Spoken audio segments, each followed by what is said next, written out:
নমস্কাৰ সকলোকে স্বাগতম জনাইছো আসাম কেৰিয়াৰ পইণ্ট ইউটিউব চেনেলটোলৈ বন্ধুসকল আজিৰ ভিডিঅ'টিত আমি 50টা অসমীয়া সাধাৰণ জ্ঞানৰ প্ৰশ্ন আলোচনা কৰিবলৈ ওলাইছো এই প্ৰশ্নকেইটা আপোনালোকৰ আগন্তুক গ্ৰেড 3 গ্ৰেড 4 আসাম পুলিচ আদি যিকোনো ধৰণৰ কম্পিটিটিভ এক্সামৰ বাবে অতিকৈ সহায়ক হ'ব পাৰে হেহে ভিডিঅ'টো শেষলৈকে ভালদৰে চাই থাকক আজি ভিডিঅ'ৰ প্ৰথম প্ৰশ্নটো হৈছে which one is the last major tributary river of Assam before it entering Bangladesh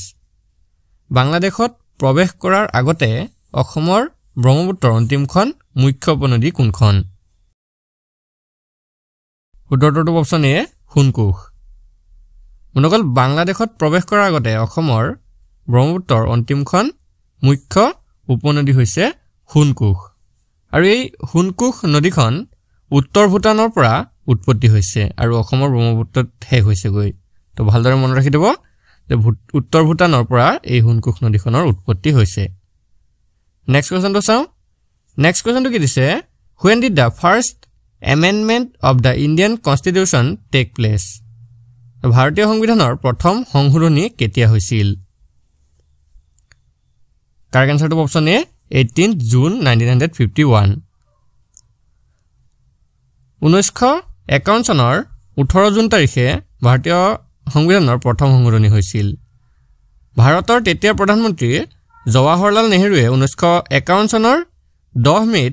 ইয়াক প্ৰস্তাৱ কৰিছিল আৰু 1951 চনৰ 18 জুন তাৰিখে ইয়াক সংসদে প্ৰণয়ন কৰিছিল তো ভালদৰে মনত ৰাখিব 1951 ৰ 10 মে তাৰিখে তেতিয়াৰ ভাৰতৰ প্ৰধানমন্ত্ৰী জৱাহৰলাল নেহৰুৱে ভাৰতৰ সংবিধানখন প্ৰস্তাৱ কৰিছিল আৰু 1951 চনৰ 18 জুন তাৰিখে ভাৰতীয় সংবিধানৰ প্ৰথম সংশোধনী প্ৰণয়ন কৰা হৈছিল নেক্সট কোৱেশ্চনটো হৈছে how many constitutional amendments have reduced the voting age in general elections from 21 to 18 years কিমান সংখ্যক সংবিধান সংশোধনীৰ দ্বাৰা সাধাৰণ নিৰ্বাচনত ভোটদানৰ বয়স 21 বছৰৰ পৰা 18 বছৰলৈ হ্ৰাস কৰা হৈছে ইয়াৰ কাৰেক্ট আনসাৰটো অপচন সি 61st এমেন্ডমেন্ট অৰ্থাৎ 61 সংখ্যক এমেন্ডমেন্ট আৰু এই এমেন্ডমেন্টটো বা এই সংশোধনীটো কেতিয়া কৰা হৈছিল 1988 ত তো ভালদৰে মনত ৰাখি থব 1988 অৰ্থাৎ 1988 চনত 61 সংখ্যক সংবিধান সংশোধনীৰ দ্বাৰাই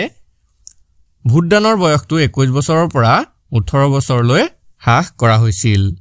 আৰু এই বিলখন কেতিয়া পাছ হৈছিল মনত ৰাখি থব এই বিলখন পাছ হৈছিল লোকসভাৰ দ্বাৰা পাছ কৰিছিল 15 ডিসেম্বৰ তাৰিখে 15 ডিসেম্বৰ 1988 ত ভালদৰে মনত ৰাখি থব 15 ডিসেম্বৰ 1988 ত লোকসভাই এই বিলখন পাছ কৰিছিল আৰু 20 ডিসেম্বৰ তাৰিখে 1988 চনৰ 20 ডিসেম্বৰ তাৰিখে ৰাজ্যসভাই এই বিলখন পাছ কৰিছিল তো এইগিটাও ইম্পৰ্টেন্ট পইণ্ট হয় ভালদৰে নোট ডাউন কৰি থব নেক্সট কোৱেশ্চনটো হৈছে where is the Meitei language predominantly spoken Meitei ভাষা মুখ্যতঃ ক'ত কোৱা হয় শুদ্ধটো অপচন ডি মণিপুৰ উত্তৰ পূৰ্বাঞ্চলৰ ৰাজ্য মণিপুৰত এই Meitei ভাষাটো প্ৰমুখভাৱে প্ৰচলিত নেক্সট কোৱেশ্চনটো হৈছে during freedom struggle the মৃত্যু বাহিনী was formed by স্বাধীনতা সংগ্ৰামৰ সময়ত মৃত্যু বাহিনী কোনে গঠন কৰিছিল শুদ্ধটো অপচন বি পুষ্পলতা দাস স্বাধীনতা সংগ্ৰামৰ সময়ত পুষ্পলতা দাসে মৃত্যু বাহিনী গঠন কৰিছিল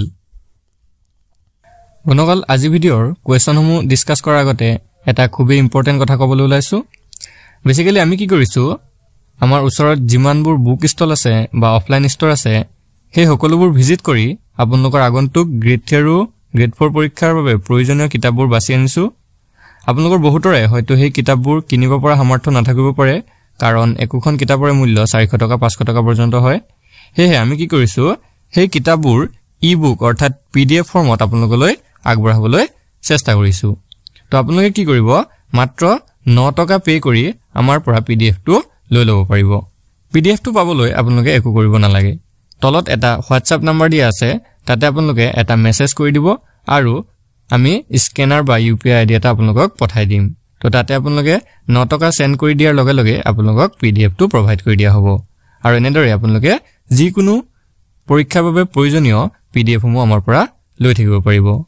তো বলক আজি ভিডিঅ'ৰ কোৱেশ্চনসমূহ আমি আলোচনা কৰো নেক্সট কোৱেশ্চনটো হৈছে which of the following Ahom king introduced the coin system কোনজন আহোম ৰজাই মুদ্ৰা প্ৰণালী প্ৰৱৰ্তন কৰিছিল উনকলে কাৰেক্ট আনসাৰটো অপচন সি সুক্লেংমুং স্বৰ্গদেউ সুক্লেংমুঙে 16th century অৰ্থাৎ 16 শতিকাত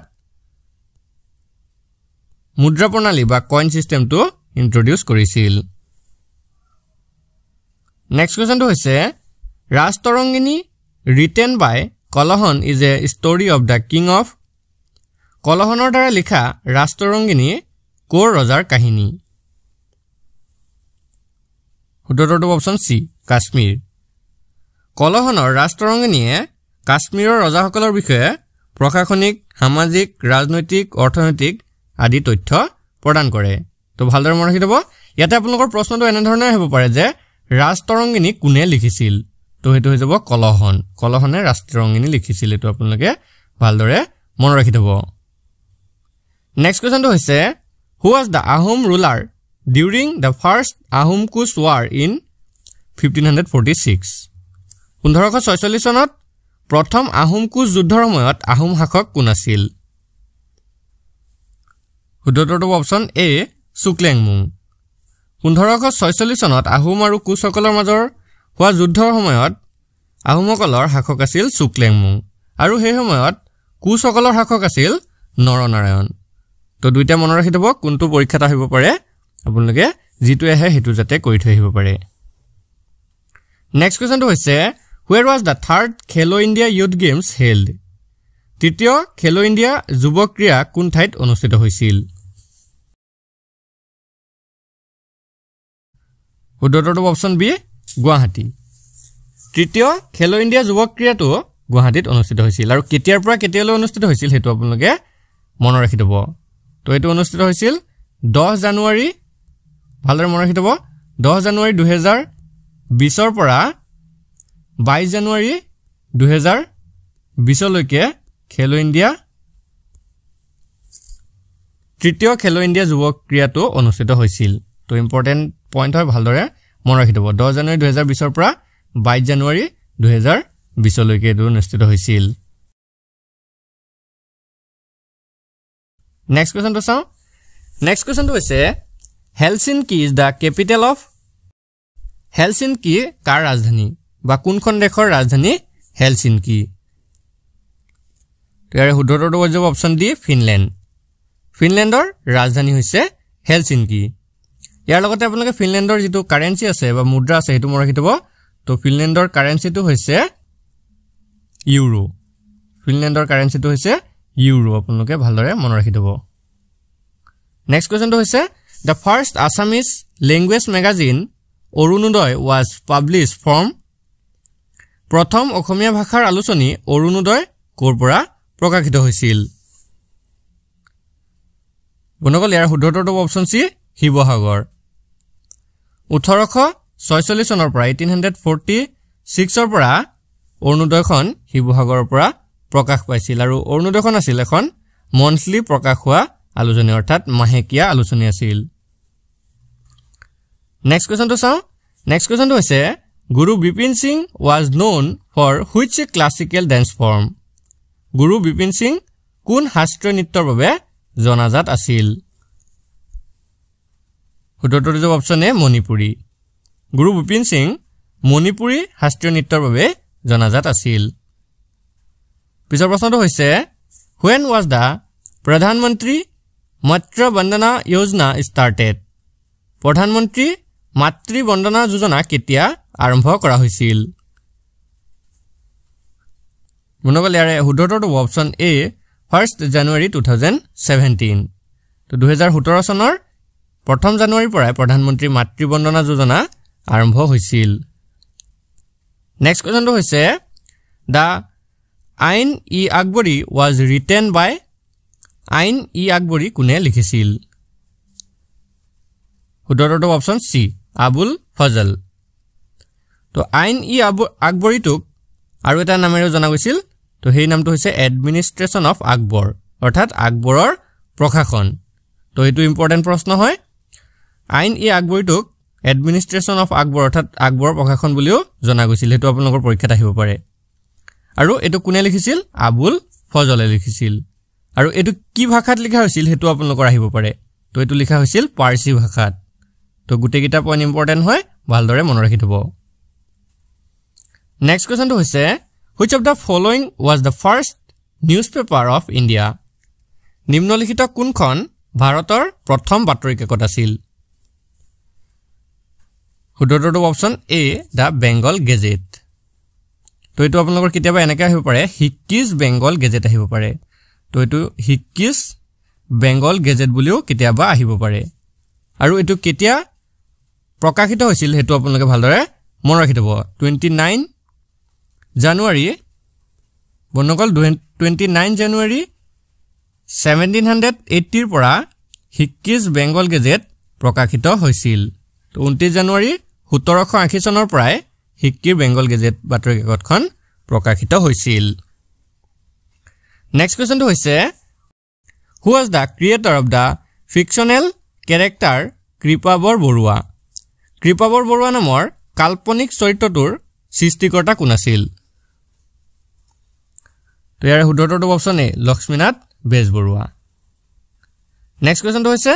who was the second president of Assam সাহিত্য সভা অসম সাহিত্য সভাৰ দ্বিতীয় সভাপতি কোন আছিল মনকল ইয়াৰ শুদ্ধটো অপশন বি চন্দ্ৰধৰ বৰুৱা তো অসম সাহিত্য সভা তো এটা খুব ইম্পৰ্টেন্ট টপিক হয় ইয়াৰ বিষয়ে আপোনালোকে আৰু কেইটামান কথা মনত ৰাখি থব অসম সাহিত্য সভাৰ দ্বিতীয়খন সন্মিলন কোট অনুষ্ঠিত হৈছিল হেতু আপোনালোকৰ সুধিব পাৰে তো এটো অনুষ্ঠিত হৈছিল গোৱালপাৰাত তো গোৱালপাৰাত অসম সাহিত্য সভাৰ দ্বিতীয়খন সন্মিলন অনুষ্ঠিত হৈছিল আৰু কেতিয়া অনুষ্ঠিত হৈছিল হেতু মনত ৰাখি থব তো এটো অনুষ্ঠিত হৈছিল 1918 চনত 1918 ত অনুষ্ঠিত হৈছিল দ্বিতীয়খন সন্মিলন আৰু ইয়াৰ সভাপতি আছিল চন্দ্ৰধৰ বৰুৱা প্ৰথম সভাপতি কোন আছিল হেতু আপোনালোকে মনত ৰাখি থব তো প্ৰথম সভাপতি আছিল পদ্মনাথ গোহাঁই বৰুৱা আৰু প্ৰথমখন সন্মিলন হৈছিল শিৱসাগৰত আৰু শিৱসাগৰত কেতিয়া হৈছিল হেখন প্ৰথমখন 1917 চনত 1917 চনত শিৱসাগৰত অনুষ্ঠিত হৈছিল প্ৰথমখন সন্মিলন তো অসম সাহিত্য সভাটো খুব ইম্পৰ্টেন্ট হয় আপোনালোকে ভালদৰে নোট ডাউন কৰি লব নেক্সট কোৱেশ্চনটো চাও নেক্সট কোৱেশ্চনটো হৈছে in which year did Shyamji Burma establish India House কোন বছৰত শ্যামজি বৰ্মাই ইণ্ডিয়া হাউস স্থাপন কৰিছিল কাৰেক্ট আনসাৰটো অপশন এ 1905 তো 1905 চনত শ্যামজি বৰ্মাই ইণ্ডিয়া হাউস স্থাপন কৰিছিল নেক্সট কোৱেশ্চনটো হৈছে which country hosted the women's Asian Football Championship 2022 কোনখন দেশত মহিলা এছিয়ান ফুটবল চেম্পিয়নশিপ 2022 আয়োজন কৰা হৈছিল উত্তৰটো অপশন এ ইন্ডিয়া তো ভাৰততেই মহিলা এছিয়ান ফুটবল চেম্পিয়নশিপ 2022 আয়োজন কৰা হৈছিল তো কেতিয়াৰ পৰা কেতিয়ালৈ আয়োজন হৈছিল হেতু আপোনালোকৰ ইম্পৰ্টেন্ট হয় ভালদৰে মনত ৰাখিব 20 জানুৱাৰী 2022 ৰ পৰা 6 ফেব্ৰুৱাৰী 2022 লৈকে এই চেম্পিয়নশিপটো অনুষ্ঠিত হৈছিল তো 20 জানুৱাৰী 2022 ৰ পৰা 6 ফেব্ৰুৱাৰী 2022 লৈকে মহিলা এছিয়ান ফুটবল চেম্পিয়নশিপটো আয়োজন কৰা হৈছিল আৰু ভাৰততে আয়োজন কৰা হৈছিল নেক্সট কোৱেশ্চনটো হৈছে Veer Bhumi is the tomb of which great men Veer Bhumi কোনজন মহাপুৰুষৰ সমাধিস্থল হয় ৰাইট আনসাৰটো অপশন ডি ৰাজীৱ গান্ধী বীৰ ভূমি হৈছে ৰাজীৱ গান্ধীৰ সমাধিস্থল নেক্সট কোৱেশ্চন তো চাও which ancient city is planned in the shape of a lotus পদুমৰ আকাৰত কোনখন প্ৰাচীন চহৰ পৰিকল্পনা কৰা হৈছে শুদ্ধটো অপশন বি মাদুৰাই মনগল মাদুৰাই চহৰখনক পদুমৰ আকৃতিত পৰিকল্পনা কৰা হৈছিল মাদুৰাইৰ বিষয়ে আপোনালোকে আৰু এটা ফেক্টছ মনত ৰাখি থব যে এই মাদুৰাই চহৰখনক সিটি অফ টেম্পলছ বুলি কোৱা হয় আৰু এই মাদুৰাই চহৰখন তামিলনাডু ৰাজ্যত অৱস্থিত তো এই প্ৰশ্নটো আপোনালোকৰ আহিব পাৰে যে সিটি অফ টেম্পলছ বুলি কোনখন চহৰক কোৱা হয় তো তেতিয়া হৈ যাব হেতু মাদুৰাই নেক্সট কোৱেশ্চনটো লাগবহু নেক্সট কোৱেশ্চনটো দিছে the acid present in lemon is অৰ্থাৎ নেমুত কি এসিড থাকে তো এটো আমি সকলোৱে জানাটো দৰকাৰ या কাৰেক্ট আনসাৰটো অপচন এ সাইট্ৰিক এসিড নেমু টেঙাত সাইট্ৰিক এসিড পোৱা যায় নেক্সট কোৱেশ্চনটো হৈছে Nambor wildlife sanctuary is situated or located in which district Nambor বন্যপ্ৰাণী অভয়াৰণ্য কোনখন জিলাত অৱস্থিত ৰাইট আনসাৰটো অপচন ডি কাৰ্বি আংলং জিলাত নেক্সট কোৱেশ্চনটো হৈছে which is the second largest gland of the human body মানৱ শৰীৰৰ দ্বিতীয় সৰ্ববৃহৎ গ্ৰন্থি কোনটো অনুকল ইয়াৰ শুদ্ধটো অপচন সি পেনক্ৰিয়াছ অৰ অগ্ন্যাশয় মানৱ শৰীৰৰ দ্বিতীয় সৰ্ববৃহৎ গ্ৰন্থিটো হৈছে অগ্ন্যাশয় গ্ৰন্থি যদি আপোনালোকৰ প্ৰশ্ন আহিলেতেন যে আটাইতকৈ ডাঙৰ গ্ৰন্থি কোনটো তেনেহলে হেতু হলতেন লিভাৰ মানৱ শৰীৰৰ আটাইতকৈ ডাঙৰ গ্ৰন্থিটো হৈছে লিভাৰ বা যকৃত তো হেকিটা কথা মনত ৰাখি থব নেক্সট কোৱেশ্চনটো হৈছে what is the name given to the operation launched to bring back Indians stranded in Israel ইজৰাইলত আবদ্ধ ভাৰতীয়সকলক ঘূৰাই আনিবলৈ আৰম্ভ কৰা অভিযানটোৰ নাম কি দিয়া হৈছে উত্তৰটো অপচন বি অপাৰেশন অজয় তো ইজৰাইলত যিসকল ভাৰতীয় লোক আবদ্ধ হৈছিল তেওঁলোকক ঘূৰাই আনিবলৈ বা বচাই আনিবলৈ যেটো অভিযান আৰম্ভ কৰিছিল এই অভিযানটোৰ নাম হৈছে অপাৰেশন অজয় নেক্সট কোৱেশ্চনটো হৈছে who is the current president of Assam সাহিত্য সভা অসম সাহিত্য সভাৰ বৰ্তমানৰ সভাপতি কোন আমাক সুধিছে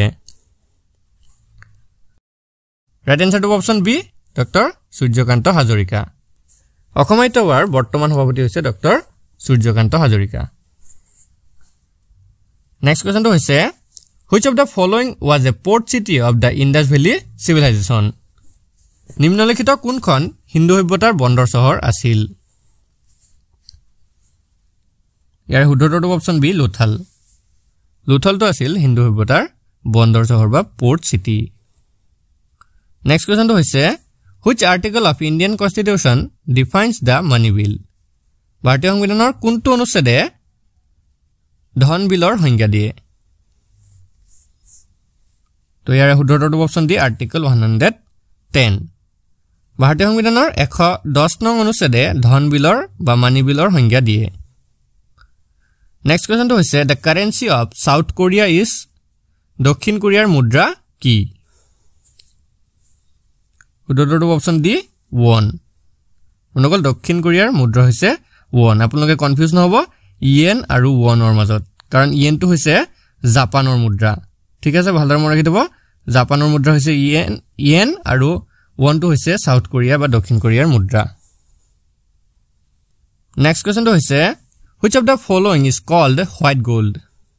তলৰ কোনটোক বগা সোণ বুলি কোৱা হয় অনুকল ইয়াৰ শুদ্ধটো অপচন বি প্লেটিনাম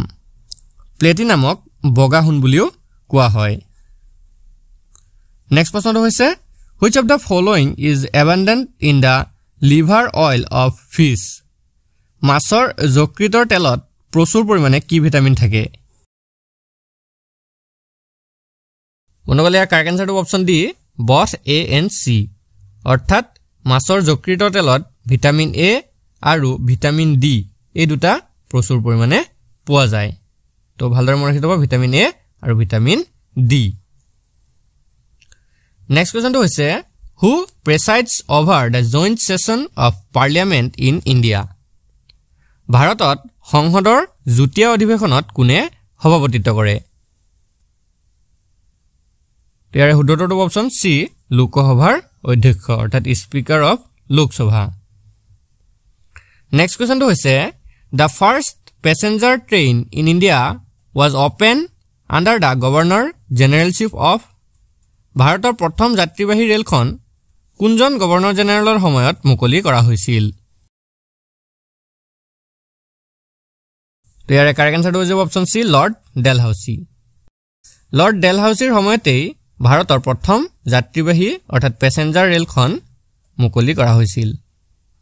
নেক্সট কোৱেশ্চনটো হৈছে where is Sonai Rupai Wildlife Sanctuary situated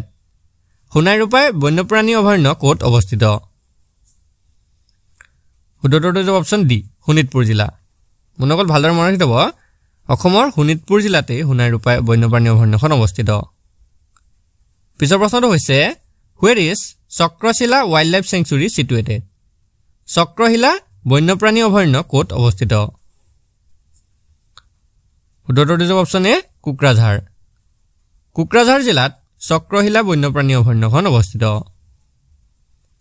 পিছৰ প্ৰশ্নটো হৈছে who was the prime minister of India when the Assam Accord was signed Assam চুক্তি স্বাক্ষৰিত হোৱাৰ সময়ত ভাৰতৰ প্ৰধানমন্ত্ৰী কোন আছিল মনকল ইয়াৰ ৰাইট আনসাৰটো অপচন এ ৰাজীৱ গান্ধী অসম চুক্তি স্বাক্ষৰিত হোৱাৰ সময়ত ভাৰতৰ প্ৰধানমন্ত্ৰী আছিল ৰাজীৱ গান্ধী আৰু অসম চুক্তি কেতিয়া স্বাক্ষৰিত হৈছিল হেতু আপোনালোকে ভালদৰে মনত ৰাখি থব তো এটো স্বাক্ষৰিত হৈছিল 1985 আৰু ডেটটো আছিল 15th আগষ্ট তো 15 আগষ্ট তাৰিখে অসম চুক্তি স্বাক্ষৰিত হৈছিল আৰু সনটো আছিল 1985 নেক্সট কোৱেশ্চনটো হৈছে the first tiger reserve of Assam is অসমৰ প্ৰথম বাঘ্য সংৰক্ষিত অঞ্চলটো কোনটো উত্তৰটো অপচন বি মানস বাঘ্য সংৰক্ষিত অঞ্চল অৰ্থাৎ মানাস টাইগাৰ ৰিজাৰ্ভ আৰু এই মানাসক কেতিয়া টাইগাৰ ৰিজাৰ্ভ হিচাপে ঘোষণা কৰা হৈছিল তো হেতু কৰা হৈছিল 1973 ভালদৰে মনত ৰাখি থব নেক্সট কোৱেশ্চনটো হৈছে Dihing Patkai festival is celebrated in which district তো দিহিং পাটকাই উৎসৱ কোন জিলাত উদযাপন কৰা হয় বা কোন জিলাত পালন কৰা হয় উত্তৰটো অপচন বি তিনচুকীয়া জিলাত দিহিং পাটকাই উৎসৱটো উদযাপন কৰা হয় পিছৰ প্ৰশ্নটো হৈছে which of the following Ahom king introduced the coin system নিম্নলিখিত কোনজন আহোম ৰজাই মুদ্ৰা প্ৰণালী প্ৰৱৰ্তন কৰিছিল উত্তৰটো অপচন সি সুক্লেংমুং মনকল কোৱেশ্চনটো ৰিপিট হৈছে আপোনালোকে ভালদৰে মনত ৰাখি থব যে সুক্লেংমুঙে মুদ্ৰা প্ৰণালী প্ৰৱৰ্তন কৰিছিল নেক্সট কোৱেশ্চনটো হৈছে when did the battle of Khanwa take place খানৱাৰ যুদ্ধ কেতিয়া হৈছিল বা খানৱাৰ যুদ্ধ কেতিয়া সংঘটিত হৈছিল তো ইয়াৰ শুদ্ধটো অপচন সি 1527 1527 চনৰ 16 মাৰ্চত তাৰিখটো মনত ৰাখি থব 1527 ৰ 16 মাৰ্চ তাৰিখে খানৱাৰ যুদ্ধ সংঘটিত হৈছিল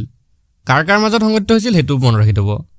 তো এই খানৱাৰ যুদ্ধ সংঘটিত হৈছিল মুগল আৰু ৰাজপুতসকলৰ মাজত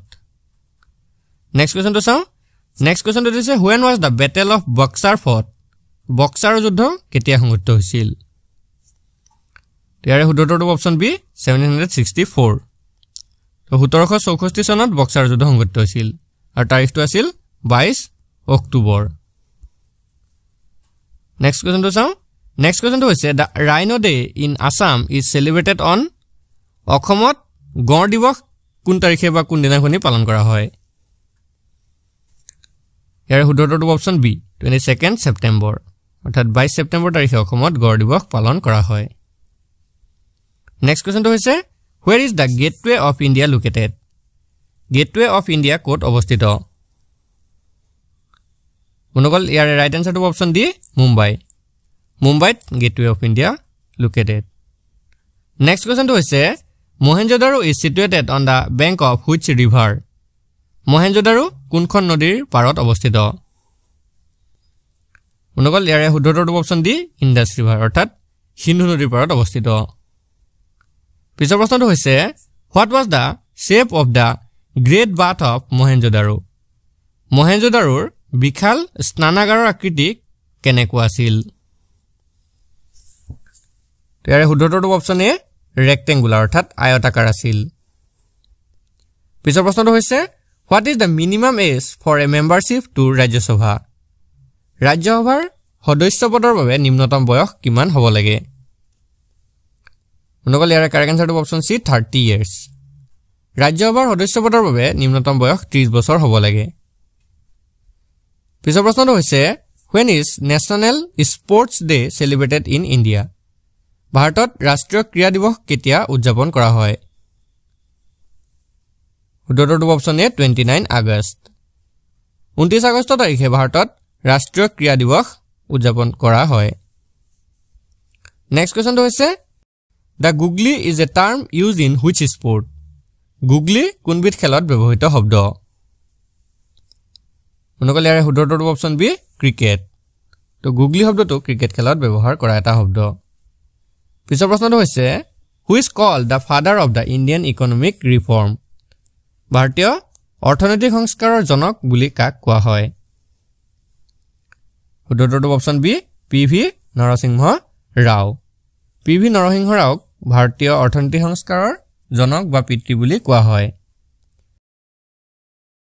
বন্ধুসকল আজি ভিডিঅ'ৰ শেষৰ কোৱেশ্যনটো মই আপোনালোকৰ বাবে ৰাখিছো প্ৰশ্নটো দিছে who is the first citizen of India ভাৰতৰ প্ৰথম নাগৰিক কোন সুধিছে তো এই প্ৰশ্নটোৰ শুদ্ধ উত্তৰটো আপোনালোকে কমেণ্টত জনাই দিব তো ভাৰতৰ প্ৰথম নাগৰিক কোন আমাক সুধিছে অপচনসমূহ দিয়া আছে প্ৰেসিডেন্ট অৰ্থাৎ ৰাষ্ট্ৰপতি নে প্ৰধানমন্ত্ৰী নে মুখ্য ন্যায়াধীশ নে এটাও নহয় তো আশা কৰিছো ইয়াৰ শুদ্ধ উত্তৰটো আপোনালোকে কমেণ্টত নিশ্চয় জনাই দিব আৰু আজি ভিডিঅ'টো আপোনালোকৰ বাবে যদি ভাল লাগি থাকে তেনেহলে ভিডিঅ'টো এটা লাইক কৰি দিব আৰু এনে ধৰণৰ ডেইলি ভিডিঅ'সমূহ পাই থাকিবলৈ আমাৰ চেনেলটো সাবস্ক্ৰাইব কৰি দিব আৰু লগতে থকা বেল আইকনটো দবাই দিব ধন্যবাদ